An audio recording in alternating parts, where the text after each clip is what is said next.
You know, if the history books are ever written objectively, Dr. Anthony Fauci will be viewed as a complete and utter disaster. And he will be viewed as somebody who has a very wide and deep autocratic vein in his body. And the reason is they keep blaming the president for 240,000 deaths or so. The president followed Fauci.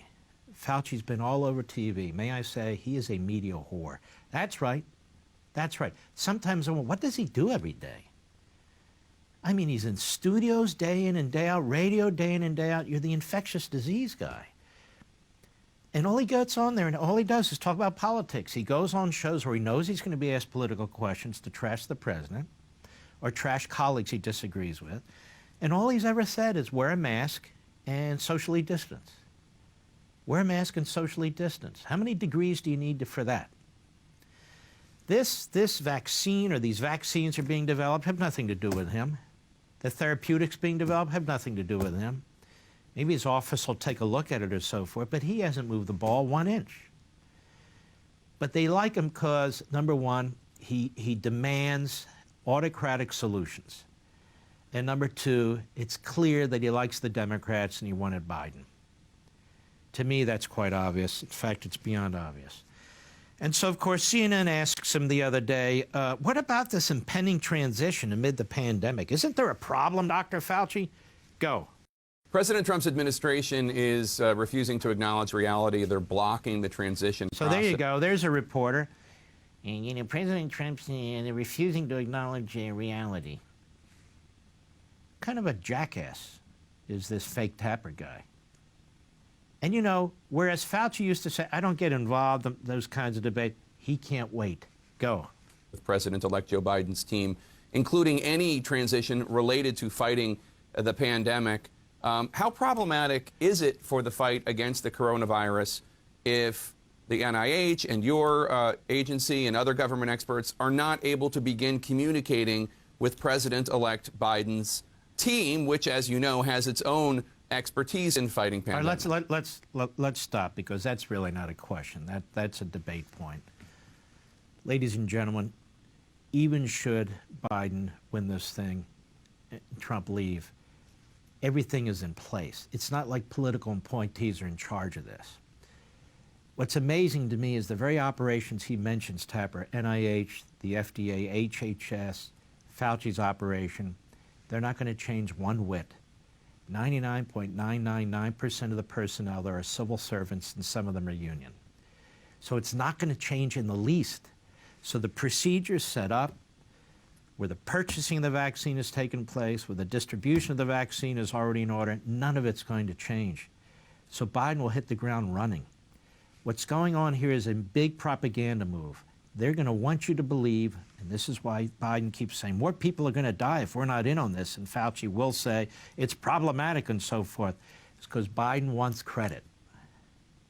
Biden wants credit because once the vaccine is distributed and once people are using it all over the country by April, you're going to see the death rate is even going to be below 0.2%, which is where it is now.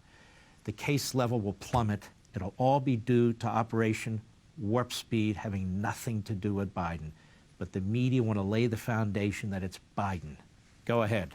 Well, Jake, as you know, I've been through multiple transitions now, having served 6 presidents for 36 years. And it's very clear that that transition process that we go through, that time, the period of measured in several weeks to months, is really important. All right, stop. Smooth. Stop. I'm sick of the lies. Obama, Biden, there was not a transition period with Trump. From the moment Trump got elected, they tried to destroy him, from the FBI down and up and all around. There wasn't this wonderful transition period, so let's stop lying about that, Fauci. Number two, I even remember when Bill Clinton, the transition between him and George W. Bush. Do you remember that? Where they were stealing notes off the computer pads, remember that? And they were stealing furniture, all kinds of stuff were going on. So that's just a lie. I've been through 6 presidencies and the transition period and so forth. It's never been smooth when the Democrats have been at the helm. They tried to destroy Donald Trump right out of the box. Go. Over of the information as well as it's almost like passing a baton in a race. You don't want to stop and then give it to somebody. You want to just essentially keep going. And that's what transition is. So give the baton to whom, you moron? You're the one with the baton. All these other bureaucrats that run these different divisions, departments, they're not going to change. They're running, you know, with the vaccine, with the therapeutics, regardless who's president. You know, they would do it if there was no president at this point, because the mechanisms have been set in stage.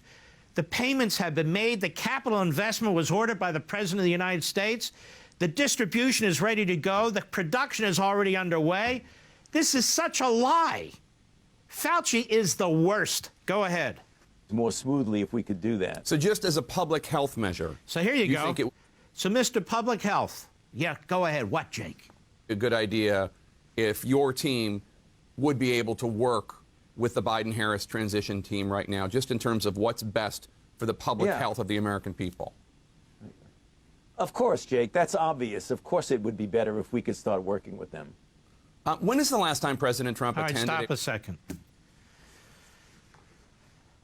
On the distribution and production of the vaccine, Fauci has nothing to do with it. You notice the head of NIH isn't there, the head of the FDA isn't there, the head of the of HHS isn't there. You might say, well, many of those are political points. Doesn't matter. They're not there because they would give a different answer. They would give the answer I'm giving you. Jake, this is going to happen no matter what because the president put everything in place. Go ahead.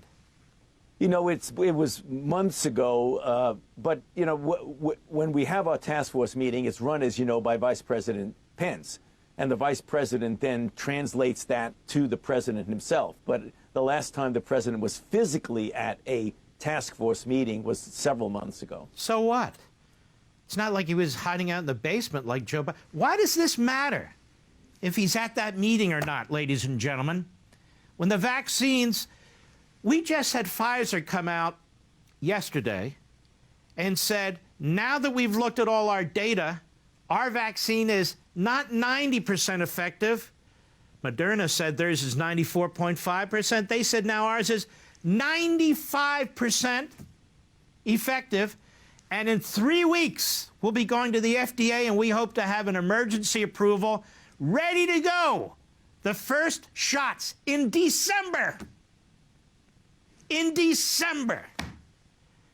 The President of the United States said, we have vaccines that are going to be here, maybe before the election, after the election. He was trashed by Biden.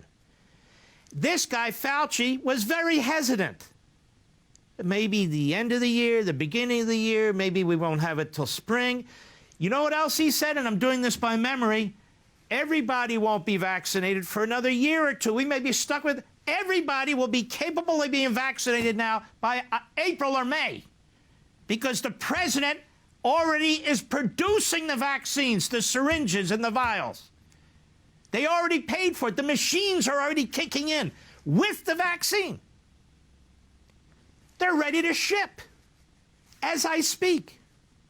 As I speak. We've never seen anything so amazing, so fabulous like this in dealing with a pandemic in our history or world history, modern history. And yet they keep blaming Trump for deaths. Well, he deserves, as I said the other day, a ticker tape parade. For all this and much more, sign up for Levin TV.